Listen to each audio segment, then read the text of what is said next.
Tại sao người Thượng ở Tây Nguyên lại bị chính quyền Việt Nam đàn áp? Tây Nguyên là một vùng đất rộng lớn, có vị trí chiến lược đặc biệt quan trọng đối với Việt Nam, vừa là nóc nhà Đông Dương, vừa là khu vực biên giới giáp Lào và Campuchia. Đây cũng là nơi sinh sống lâu đời của nhiều dân tộc bản địa, thường được gọi chung là người Thượng hay người dân tộc thiểu số Tây Nguyên, bao gồm các tộc người như Gia Rai, Ede, Ba Na, Sơ Đăng, Mnông, Kho, Brâu, Rơ Măm. Trải qua hàng thế kỷ, cộng đồng người Thượng duy trì nền văn hóa, ngôn ngữ, tín ngưỡng và lối sống gắn liền với núi rừng, đất đai truyền thống.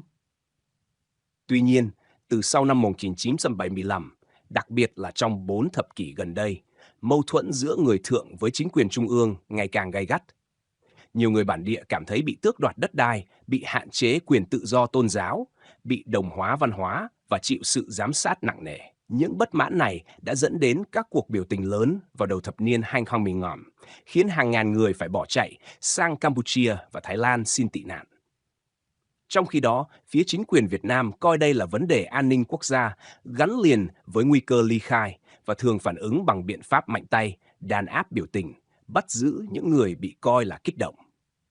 Câu hỏi đặt ra là, tại sao người Thượng ở Tây Nguyên lại bị chính quyền Việt Nam trước năm 1975? Một, thời kỳ Pháp thuộc.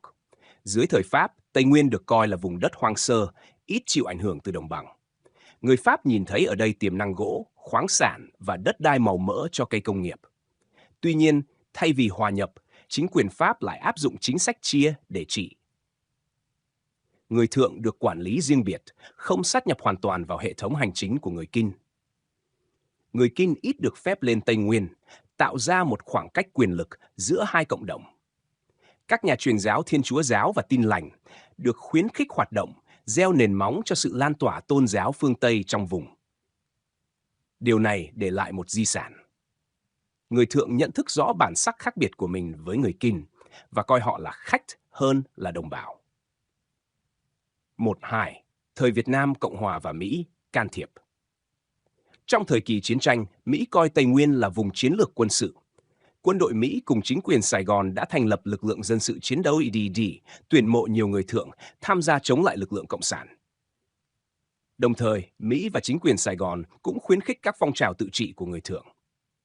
Trong bối cảnh đó, tổ chức FURO, Front Uni de Lutte des Races Opprimes, mặt trận thống nhất đấu tranh của các sắc tộc bị áp bức, ra đời, tập hợp một số trí thức và thủ lĩnh người Thượng với mục tiêu đòi quyền tự trị, thậm chí tách Tây Nguyên thành một quốc gia độc lập. FURO ban đầu có sự hỗ trợ của Campuchia và một số thế lực bên ngoài. Khi chiến tranh kết thúc năm 1975, nhiều thành viên FURO không chịu hòa nhập vào hệ thống chính trị mới của Việt Nam, tiếp hoạt động vũ trang trong rừng cho đến tận cuối thập niên 1990. Điều này khiến chính quyền Việt Nam luôn nhìn người Thượng bằng con mắt cảnh giác. 2. Chính sách sau 1975, di dân và vấn đề đất đai. 2.1. Chính sách kinh tế mới và di dân. Sau 1975, nhà nước Việt Nam khởi động các chương trình kinh tế mới, đưa hàng trăm ngàn người Kinh từ đồng bằng lên Tây Nguyên khai hoang, lập nông trường, trồng cà phê, cao su, hồ tiêu. Điều này nhanh chóng làm thay đổi cơ cấu dân cư. Tỷ lệ người Kinh tăng vọt, trở thành đa số ở nhiều vùng. Người Thượng vốn gắn bó với đất rừng truyền thống, bị đẩy ra vùng sâu, vùng xa, mất đất sản xuất, mất đất và nghèo đói. Người Thượng vốn sản xuất nông nghiệp tự cung tự cấp, dựa vào đất dãy luân canh. Khi đất bị thu hồi để làm nông trường hoặc giao cho dân di cư, họ không còn đủ diện tích canh tác. Hậu quả là nghèo đói lan rộng, nhiều người phải đi làm thuê cho các nông trường do người Kinh quản lý. Bất công xã hội ngày càng rõ rệt. Chính sự mất đất này là nguyên nhân cốt lõi dẫn đến mâu thuẫn dai dẳng giữa người Thượng và chính quyền. 3. Tôn giáo và vấn đề tự do tín ngưỡng. 3.1. Sự phát triển của đạo Tin lành. Trong những năm 1980 đến 1990, đạo Tin lành lan rộng mạnh mẽ ở Tây Nguyên.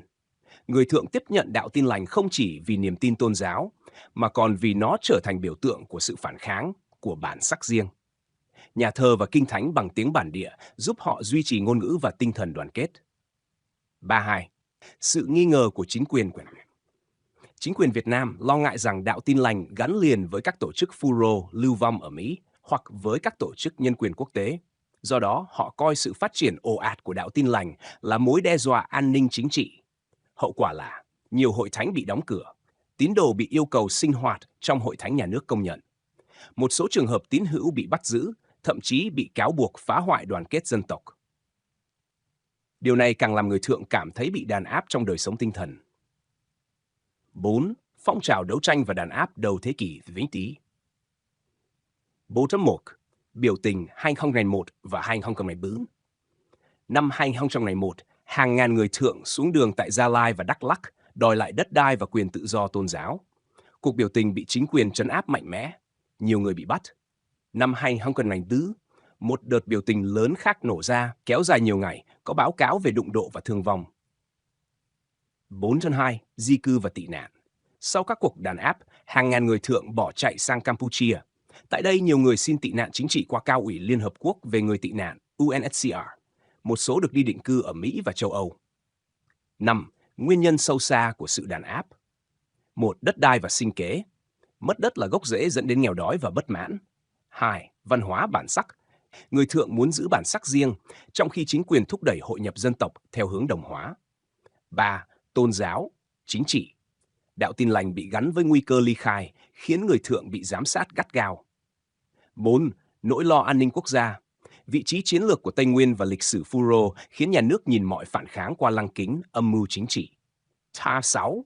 Hệ quả. Xã hội.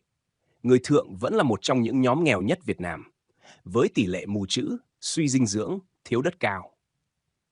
Chính trị, niềm tin vào chính quyền trung ương suy giảm, dẫn đến nguy cơ bất ổn kéo dài. Quốc tế, vấn đề Tây Nguyên trở thành điểm nóng nhân quyền bị các tổ chức quốc tế chỉ trích. Di cư, hàng ngàn người chạy sang Campuchia, Thái Lan tìm đường đi Mỹ, tạo ra làn sóng tị nạn kéo dài đến nay. Kết luận. Người thượng ở Tây Nguyên bị chính quyền Việt Nam đàn áp không chỉ vì lý do đơn giản như tôn giáo hay bất đồng chính trị, mà do một chuỗi nguyên nhân lịch sử xã hội phức tạp. Mất đất, nghèo đói, sự xói mòn bản sắc văn hóa cùng với nỗi lo an ninh quốc gia từ phía nhà nước đã biến mâu thuẫn thành xung đột khó hàn gắn. Trong khi chính quyền nhìn đây là vấn đề ổn định chính trị, thì với người thượng, đó là cuộc đấu tranh sinh tồn để bảo vệ đất đai, tôn giáo và bản sắc của họ. Chính sự khác biệt trong cách nhìn này đã dẫn đến đàn áp và khiến Tây Nguyên trở thành một trong những khu vực nhạy cảm nhất ở Việt Nam. Montagnards, người thượng, tị nạn ở Thái Lan, cuộc sống có nhiều khó khăn về mặt pháp lý, an ninh, sinh kế, tôn giáo. Ai là người Tây Nguyên tại Thái Lan? Người Tây Nguyên hay Montagnards là các dân tộc thiểu số sống tại khu vực Tây Nguyên ở Việt Nam. Nhiều người theo đạo Tin lành hoặc các hình thức tín ngưỡng không được nhà nước công nhận. Họ bỏ nước vì bị đàn áp tôn giáo, bị đe dọa vì hoạt động chính trị, tuyên truyền, đòi quyền lợi, mất đất. Amnesty International Pathetai. Ở Thái Lan, nhiều người Montagnard xin quy chế tị nạn với UNHCR, nhưng Thái Lan chưa phê chuẩn Công ước Ngước Người Chân năm 51 nên quyền của họ rất hạn chế. Radio Free Asia, cuộc sống hiện nay, khó khăn chính. Dưới đây là những khía cạnh nổi bật về đời sống người thượng tị nạn tại Thái Lan. Khía cạnh tình trạng and khó khăn. Tình trạng pháp lý, nhiều người có thẻ tị nạn do UNHCR cấp, nhưng Thái Lan không công nhận rõ người tị nạn trong luật trong nước, theo Công ước 1951. Radio Free Asia, việc có thẻ tị nạn không bảo vệ hoàn toàn, vẫn bị bắt giữ nếu bị cho là nhập cảnh bất hợp pháp hoặc vi phạm visa. Ví dụ, cuộc đột kích tại lễ tang ở Nonthaburi tháng 2 năm 2025, khoảng 68 người bị bắt, trong đó có người mang thẻ tị nạn. Radio Free Asia, rủi ro bị trục xuất, đe dọa từ chính quyền nước ngoài. Có yêu cầu dẫn độ từ Việt Nam đối với một số người, trong đó có Equin Bdap, một MC hoạt động nhân quyền Montagnard. Những người này lo sợ bị trả về và chịu án tù hoặc tra tấn. Amnesty International Pathetai, bắt giữ, trừng phạt vì nhập cảnh bất hợp pháp, vi phạm, nhiều vụ bị bắt vì nhập cảnh trái phép hoặc vi phạm thị thực. Trong vụ lễ tang ở Nonthaburi, những người không có giấy tờ bị phạt, kẹt trong nhà giam vì không trả được tiền phạt hoặc bảo lãnh. Radio Free Asia, kinh tế sinh kế, việc làm ổn định rất khó. Vì lý do pháp lý, giấy tờ, visa, họ thường không được làm việc hợp pháp. Có báo cáo bị quấy rối bởi cảnh sát di trú. Việc mưu sinh thường là informal, không có bảo vệ lao động. ICC, quyền tự do tín ngưỡng and sinh hoạt cộng đồng. Các nhóm Montagnard thường tổ chức lễ tang, thờ phượng, hội họp tôn giáo, nhưng đôi khi bị công an nhà chức trách Thái Lan can thiệp, bắt giữ, đe dọa. Ví dụ lễ tang ở Nonthaburi bị cảnh sát đột kích. Radio Free Asia an ninh cá nhân cảm giác bất an, có lo ngại về việc bị theo dõi, bị ép về Việt Nam. Cảnh sát Việt Nam đôi khi được đồn là có tìm đến những nơi người thượng sống tại Thái Lan để thuyết phục đe dọa họ về việc trở về. Trợ giúp quốc tế, nhóm hỗ trợ, tổ chức như UNHCR, Boat People SOS, các nhóm nhân quyền, tổ chức tôn giáo có vai trò hỗ trợ về giấy tờ, nơi ở, đôi khi là hỗ trợ tài chính hoặc pháp lý. Nhưng nguồn lực hạn chế và việc hỗ trợ không đảm bảo đều cho tất cả mọi người. Một số vụ điển hình. Vụ lễ tang ở Nonthaburi, tháng 2 năm 2025, khoảng 68 người Montagnards tham dự lễ tang bị bắt, trong số đó có người mang thẻ tị nạn. Bị cáo buộc nhập cảnh trú ngụ bất hợp pháp, bị phạt 4.000 baht thầm phê, người nếu trả được, nếu không thì bị bỏ tù tạm thời. Radio Free Asia, trường hợp Equin. Bidap được UNHCR công nhận là người tị nạn từ năm 2018, bị bắt tại Bangkok năm 2024 theo yêu cầu dẫn độ từ Việt Nam với cáo buộc khủng bố liên quan vụ bạo động ở Đắk Lắk, mà nhóm nhân quyền cho đây là cáo buộc chính trị. Hiện vẫn trong quá trình lãnh đạo pháp lý, lo ngại bị trục xuất, Amnesty